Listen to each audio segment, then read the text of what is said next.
Greetings. This is Justin Allen with the Elite Nurse Practitioner. Welcome to the Elite Nurse Practitioner Show, podcast dedicated to nurse practitioner entrepreneurism and achieving financial freedom, where I talk directly with nurse practitioners who need help. Listen up, our market is saturated. Jobs can be scarce. We are underpaid. We are undervalued.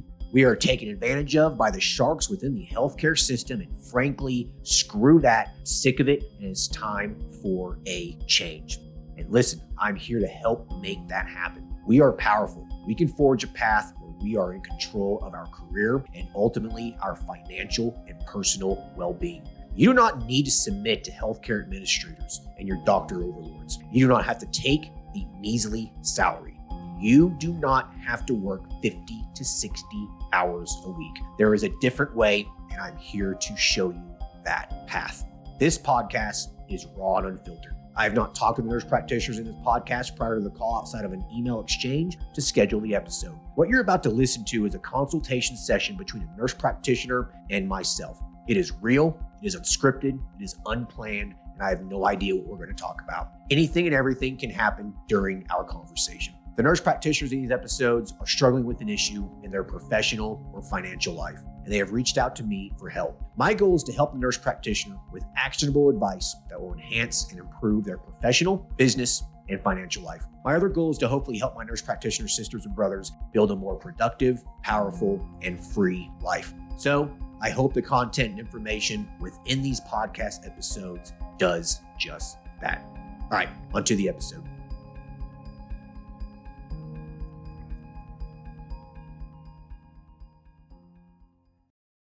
Hello, everyone. Today we'll be talking to Stacey, who is a family nurse practitioner. Currently, she is operating a wellness and health spa and recently partnered with her medical director and moved into her space. She's also working on a side business to help healthcare workers who are burned out, where she is bringing Eastern and Western medicine together. She's getting assistance on how to grow and scale her business, more specifically the side business that focuses on burnout in healthcare. Hey, Stacey, how are you? I'm well. How are you, Justin? Hey, I'm doing good. Thanks for hopping on this call. So bring us up to speed with where you're at. So tell me about these two businesses that you started and kind of, how long you've been a nurse practitioner for and all that fun stuff. Okay. Well, I've been a nurse practitioner for about 17 years. I'm a graduate of Michigan State University. I'm a family nurse practitioner by training. Brief history, I've got both emergency medicine experience, most recently cardiology.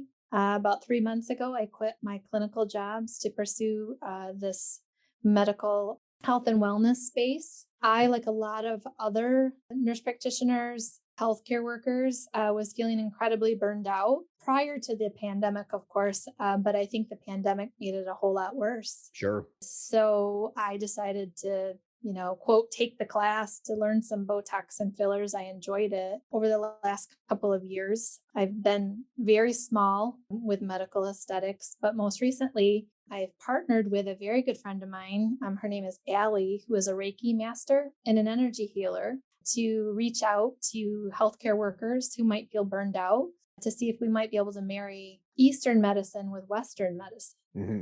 Interesting. Yeah. Okay. I mean, that's the first I've ever heard of that. So that sounds, it sounds interesting. Now, the whole Reiki thing, I had just this kind of off topic, but like I had this crazy like back spasm thing going on one time. And this chick that just happened to be working with me was kind of like this part-time Reiki something another. And I don't know what the hell she did, but she put her hands on my back and did something and that spasm went away. So I don't, I know. I have no clue what she did, but yeah, I have no clue. But anyways, pretty interesting. Okay. So the med spa thing, do you want to talk about that at all? Can you maybe just kind of just briefly go over, kind of how you got started there and how that's, how that's working for you?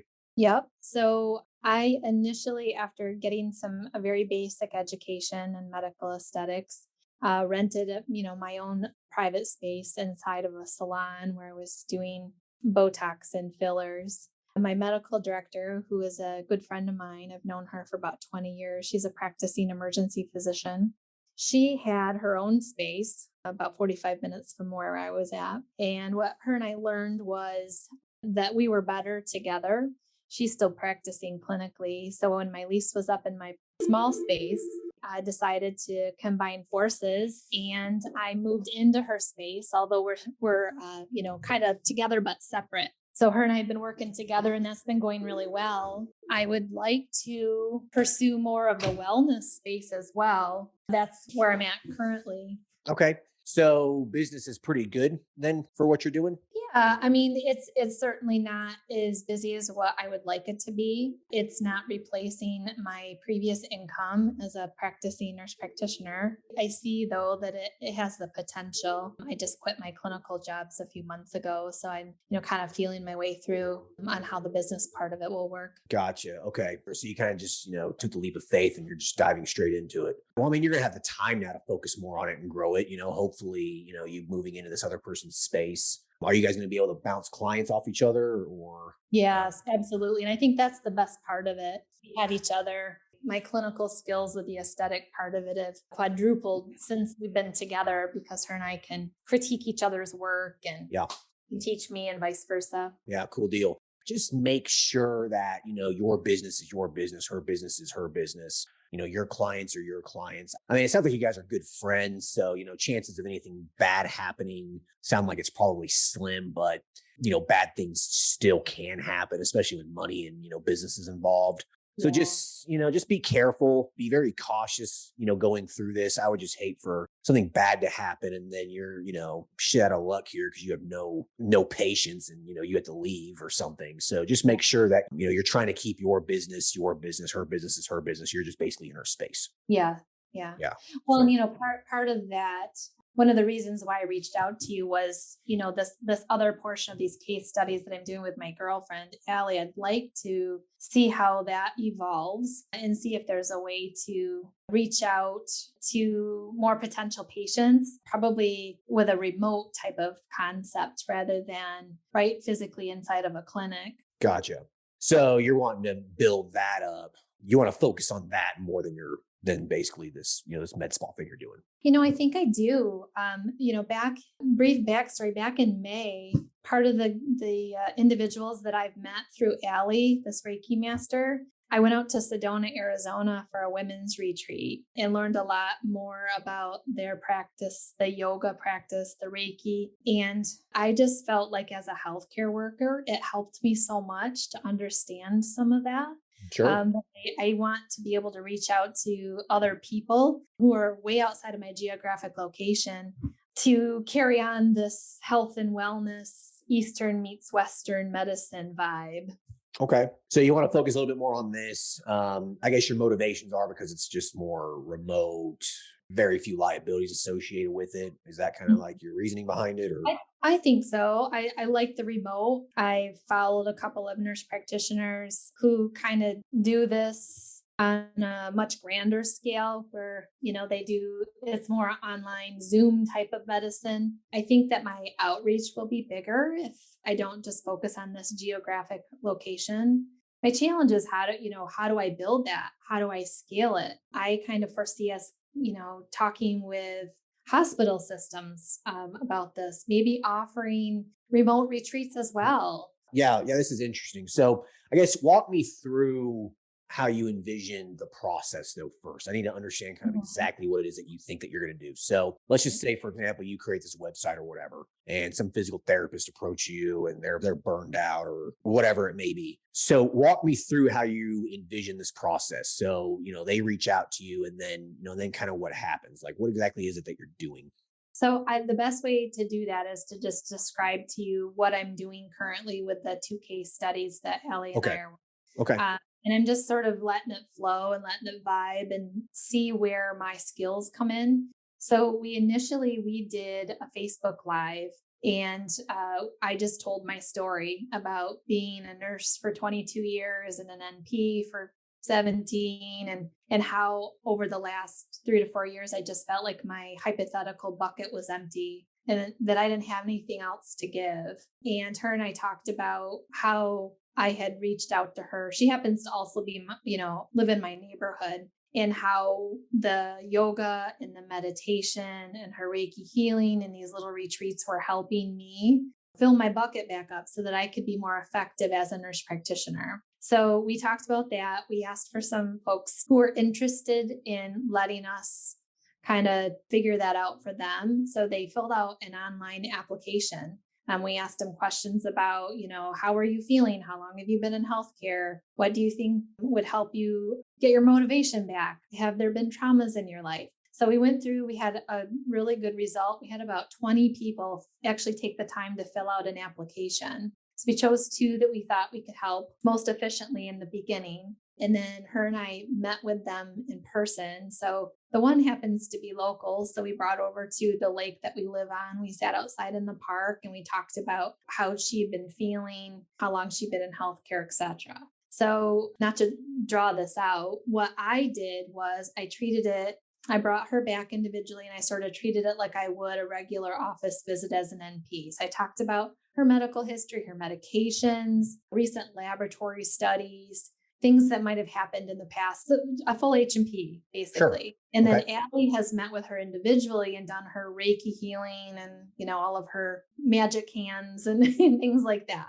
So what I did was from the medical part, I just had this gal fill out a log for a couple of weeks of all of her dietary intake and all of her physical activity, looking for gaps in her nutritional status, looking for gaps in her movement, lack of exercise, medication she started. For instance, this gal is also in her late 40s. So you have to think about perimenopause, the usual things like thyroid, vitamin D levels. So I'm looking at all of those things while Allie is simultaneously working on the energy part of it. And thus far, this gal's been working with us for about 2 months. And I've seen significant improvements in how she feels. I also did an initial anxiety scale and a depression inventory. So very objective data that we would use like in a regular office visit.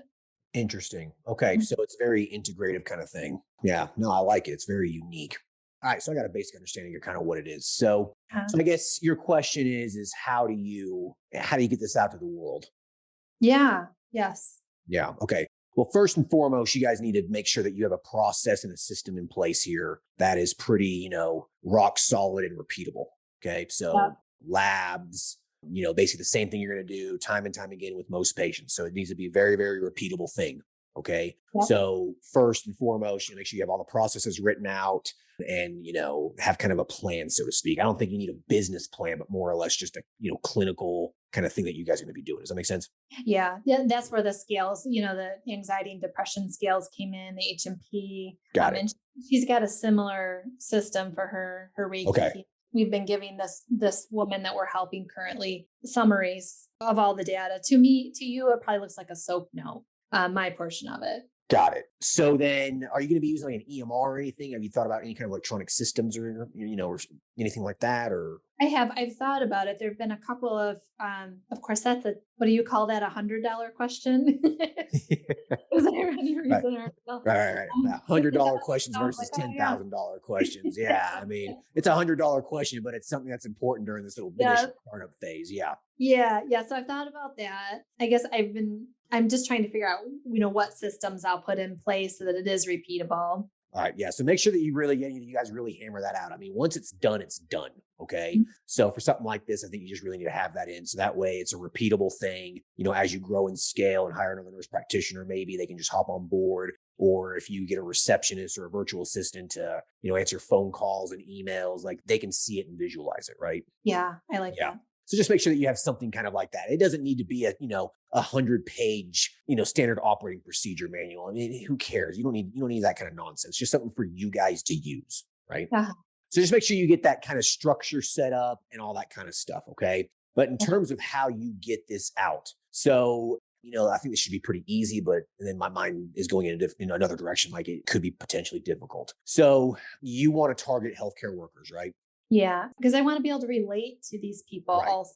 And I think there's a huge need right now. Okay. So in my opinion, I think you should basically, follow a standard coaching, internet e-commerce kind of model. Okay. Let me ask you, have you took the coaching consulting course? Not yet. I want to be very cautious on what things I take, what, classes I take, because again, I'm an experienced nurse practitioner. So I want to use my money wisely. And sure. Education? Yeah. The coaching consulting course is more a marketing course than anything else on how to successfully build an online business. That's really what that course is about. It goes over the coaching consulting process, but that's $100 questions. The $10,000 stuff is the marketing aspect of that course. And the majority of that course is honestly about how to like market an online business successfully. That's probably 70 to 80% of that course. Okay. Perfect. Yeah. So I really think it'd be worth your while to, review that course, but we'll go ahead and kind of summarize it up here. So you need to be the expert in what it is that you're wanting to do. So this Eastern Western medicine combination to cure burnout and, like you said, refill your bucket. You need to figure out a way to summarize all this up in just a couple words. All right. And then you need to be the expert in that. Something like this, I think, would be a great video blog kind of a thing, writing articles, basically, broadcasting to the world that you are the expert at what this is. Okay. And then what'll happen is that other people will kind of, see what you're doing here and then start scheduling consultations and sessions with you and your partner, basically. Yeah. So this is going to require just a lot of work in terms of that goes. Okay. That's kind of how you build an online business like this. You have to provide a significant amount of free value out there for people to, utilize. And then they might turn into, a paying customer at some point. 5% of your audience might actually pay for something at some point. Okay. So with the Elite MP, for example, my articles, these podcasts, all this stuff is free. Yeah. Not everyone who reads this stuff purchased a course from me or whatever. And that's fine, whatever. So, you need to be, okay with that. But I feel like that if you can build that initial base structure, it makes you the expert in what this is that you want to do. So like, how do you name this combination of Eastern and Western medicine together and, how you're treating things? Like, how do you, what do you name this? And my mind's kind of drawing a blank right now. I don't know how you summarize this up into something that makes sense. Yeah. Is it holistic burnout healing? Like, what is it? That might be a good way to describe it. What we're calling our case study is burnout to balance. So all of our educational materials that go out to the individuals who had filled out applications, it's burnout to balance, which I like, but it's I like not that. descriptive. Right. Burnout to balance. But I think that it needs to be a little bit more specific on what it is that you're doing. Mm-hmm.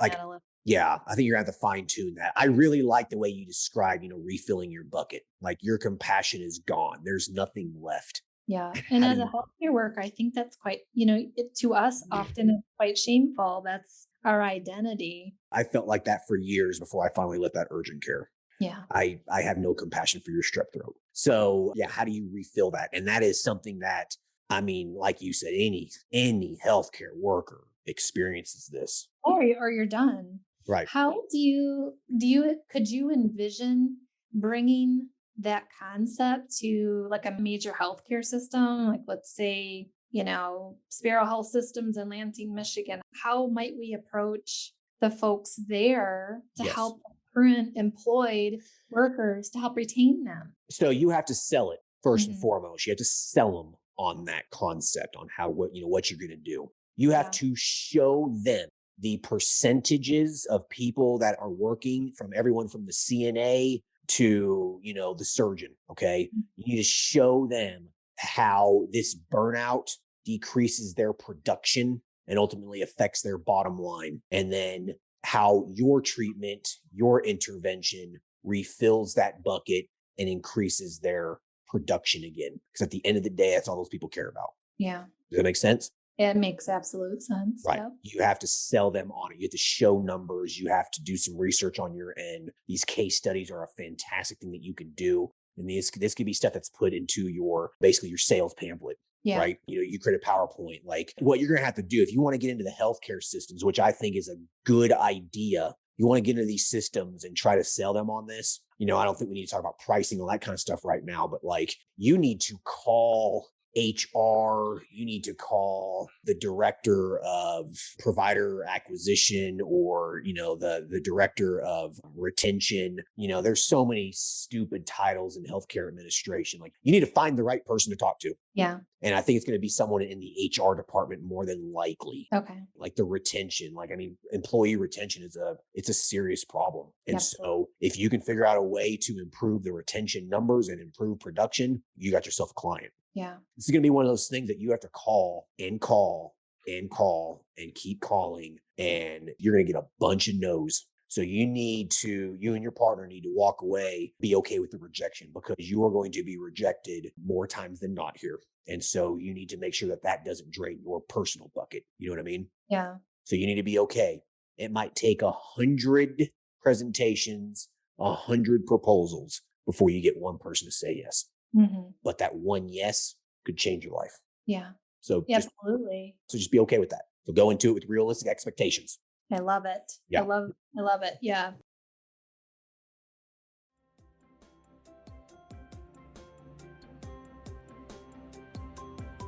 All right. I hope everyone's enjoying the episode so far. I just wanted to take a quick break to thank everyone listening and also give a big thank you to all of my social media followers and email subscribers. If you haven't done so yet, please subscribe to our email list at www.elitenp.com and make sure to follow us on Facebook, Instagram, and LinkedIn. Email subscribers will receive updates on new weekly podcast episodes, multiple weekly articles we publish, new courses, and everything else related to helping you succeed. Remember, all Elite Nurse Practitioner courses are designed to help you build a niche practice, increase your financial strength, and to break free from the rat race. If I can break free and then other countless nurse practitioners can break free, then so can you. Additionally, please share this podcast with your other nurse practitioner sisters and brothers out there. The more NPs that venture out on their own, the stronger our profession will become. Now, let's get back to the episode.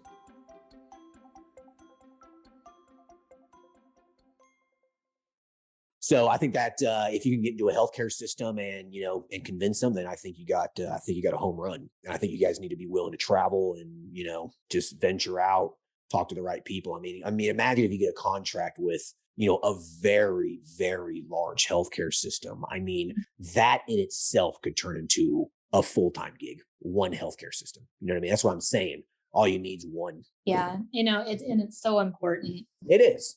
This work, I believe in it, which I think helps sell it by itself because I believe in it. And do I want to be a millionaire? No, I want to make a living, but I feel like this is the right thing to do. And I'm passionate about it. And I'm quite certain that it comes out when people talk to me about it. Yeah. Yeah. And if you can drive that passion across, then, it's only going to help you. So I say you can start there. Then, that's just good old fashioned, strapping on your boots, footwork marketing. That's what that is. And it just takes your time. What I was talking about, doing more of the online thing, being the expert at it. That's something that, that you broadcast out on YouTube and you can even advertise for it and whatnot and start building up. You basically start building an audience and then hope that, some people in that audience schedule an appointment with you. So there's that option you can do too. I honestly think you should do both.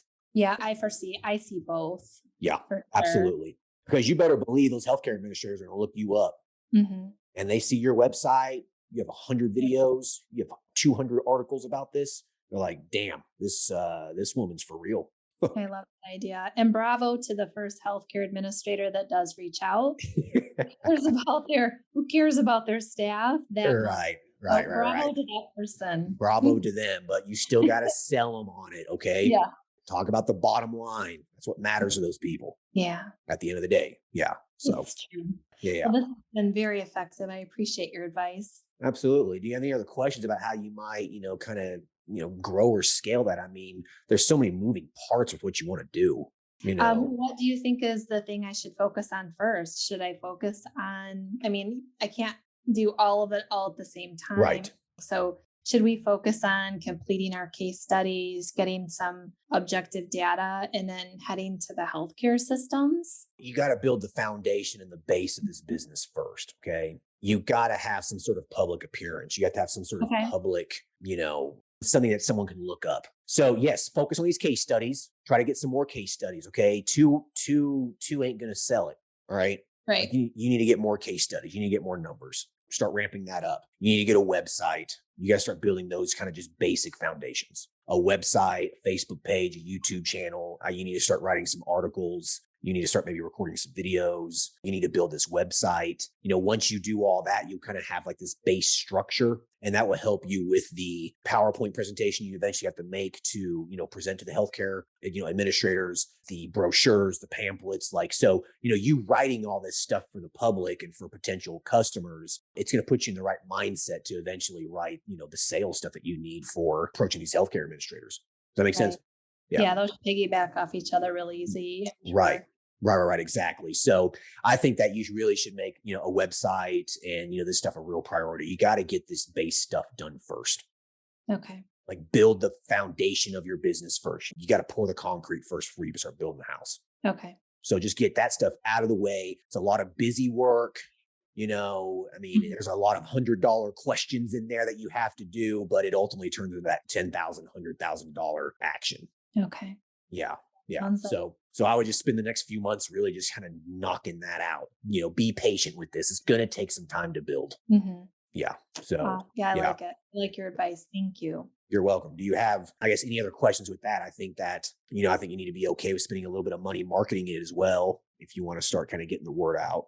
Mm-hmm. So be okay with investing a little money into that. Okay. Yeah. I would say start doing a little bit of research too on who it is that you really need to reach out to in HR. There might just be a director of HR that you can talk to at each healthcare system. So, maybe start with the smaller systems, start getting your feet wet with that, start understanding what it is that you're doing. You want more of the no's from the smaller healthcare systems. You want to get your feet wet and get the experience of presenting, trying to sell this. You know what I mean? You need to get experience with it. You're not a salesperson. And so you need to get experience doing that. Once you get, 10 or 15 hard no's or whatever from smaller healthcare systems, or maybe a couple yeses, then you start getting that motivation, that experience. And then that's when you go for the big guys. Okay. So how do you suggest in the beginning a pricing structure? That's been one of my bigger challenges, just understanding specifically for the healthcare systems, what kind of a pricing structure per person, one big contract, which would include a certain amount of individuals? Like, what direction do I go there? Well, it all starts off with how much your time's worth, first and foremost, right? So how much is your time worth? How much do you see yourself making a year? What would be your ideal number that, you'd be happy and content with? Let's just say a yearly amount, or maybe, what is it that you made last year, for example? Like, what's that amount? Is it 150,000, 200,000, 100,000? Like, what is it? Yeah. As a clinical NP, 150.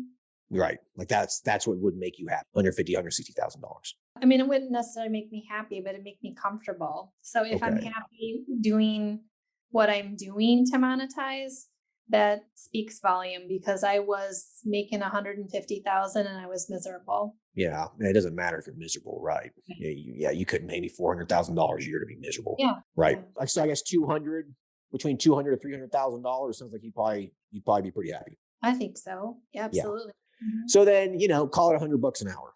Okay. Your time is worth $100 an hour. And honestly, for most nurse practitioners, your time is worth between $80 to $120 an hour, just for the average nurse practitioner, in my opinion. As a business owner, somebody who provides a lot more, a lot of value, you're worth a lot more. At first, I would say about $100 an hour. So what you need to determine is how many hours does it take to do these things? So try to be as objective as possible. Okay. So how many hours does it take to do one session with one healthcare worker? And then how many sessions are you willing to do on a weekly basis? So, just do the math on it. And that should give you a base number to kind of work with. And then in terms of when you present this to the, healthcare administrators or whatever, I think there should be a couple of options. I think you should maybe do the option of per healthcare worker, or just a flat rate that includes, this is, let's say, I don't know, $5,000 a month, for example. If it's a little small healthcare system, it's 500 employees or something. And let's say it's $5,000, $5,000 a month. At $100 a pop, that's going to be, 50 hours of your time, basically. That makes sense. So you'd say for $5,000 a month, we could see 40 healthcare workers and help them with, with their compassion fatigue or whatever you want to call it. And, you want some time there and some hours there for, administrative work and stuff as well, charting and documenting and doing all that fun stuff. Right. So you're gonna have to just sit there and really break it down. Does that make sense? Yes, it makes sense. Now, if you get in with a big healthcare system, this could be a full-time thing. Someone who has 20,000 employees, geez. Right. Something like that. That's a big contract. That's big money. That's 50 to 100,000 a month kind of a thing. Yeah, that's making it scalable is super important. Right. So maybe start small first, figure out the systems and the processes on how to do this, effectively. And then, you get a big contract with someone, you're hiring help. There's no way you can do all that yourself. There's just no way. I mean, you're going to burn yourself out. It's going to turn into a job. Right, right. Well, that would So, be great, taking the opportunity to train other people who are in my exact same position to go help them as well. yeah, Instead of being absolutely. a business that's making money when I'm not physically there, to which I feel like is important. Oh, 100%. It's the only way you break free. Yeah. Only way. Time for dollars. You're exchanging time for dollars, or you're getting dollars for not really putting your time into it. That's the passive income. That's what you want. Yeah. And I think this could turn into it for you. I think you're a little ways from that. I think it's probably gonna take a couple years to get there, but you never know. All it takes is the one right phone call. You know what I mean? Yeah. So I guess any other questions with that? I don't think so. You've given me a lot to ponder on and a lot of work to do. Yeah, no, you definitely got a lot of work. Definitely. You got a lot of work to do. So, listen, you and your partner, you guys are the experts at this. So you make sure that you write the content on that website. Make sure the world understands what it is that you're doing. Okay. All right. Well, do you have any other questions? No, I think that's great. This has been a great start. I really appreciate your time. Yeah, you're very welcome. Well, I like to end every episode with you asking me a question. Do you have a question for me? What is the one business that you started that you wish you didn't? Honestly, I don't really have a regret for anything that I started. I mean, the Suboxone practice that I started was kind of a failure. I don't regret it though. I mean, I learned a lot of valuable lessons from that failure, Mm-hmm. So I can't really say that I regret any business that I've ever started. Honestly. Yeah. The biggest thing I regret was not starting earlier. Yeah. Yeah. Yes. I'm on that page for sure. Yeah. I wish I would have started, my first business 10 years ago, Yeah. I'd be in a much better position. So, well, hey, listen, I really appreciate, you being on here. This was a fascinating conversation. I think this is a really, really interesting idea. I've never heard of anything like this. So I think if you do it right, it could potentially be really big for you. Let's hope so. Yeah. Again, really appreciate your time and your advice. And I'm going to just, we'll keep plugging away at it. Awesome. Sounds good. We'll keep us updated. I would love to maybe follow back up. I don't know, 6-12 months from now or whatever. So yeah, that'd be great. Awesome. All right. Well, I appreciate your time. All right. Thanks, Justin. Right. Thank you. Bye. Bye.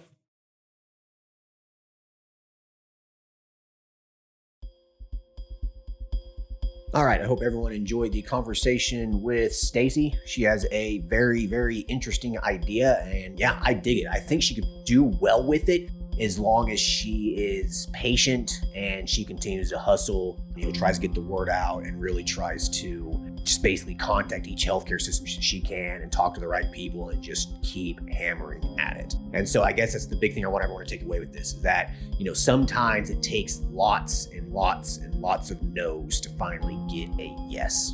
You have to be okay with rejection when you're starting a business, when you're trying to sell things, okay? It doesn't matter what kind of business that you have.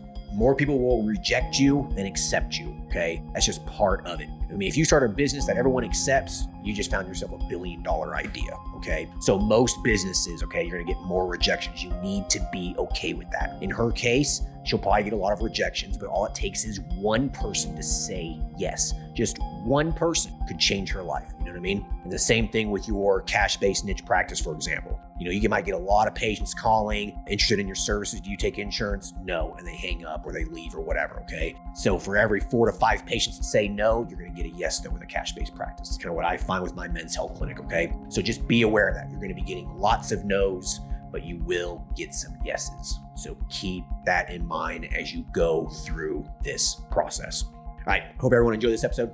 Talk to you guys later. Thanks, bye. Thank you for listening to the show. Quick legal disclaimer. The content of this podcast is meant for informational and entertainment purposes only and should not be used as legal, financial, medical, regulatory, or practice-specific advice. For information pertaining to your specific legal, financial, medical, or practice-specific needs, please be sure to consult with your lawyer, CPA, medical director, and/or your state's practice laws and the most up-to-date clinical guidelines. As always, do your due diligence when it comes to any information found online and in podcasts. The content in this podcast is copyrighted by Galaxy Medical Southwest 2022 and cannot be duplicated, rebroadcasted, or reproduced without our written permission.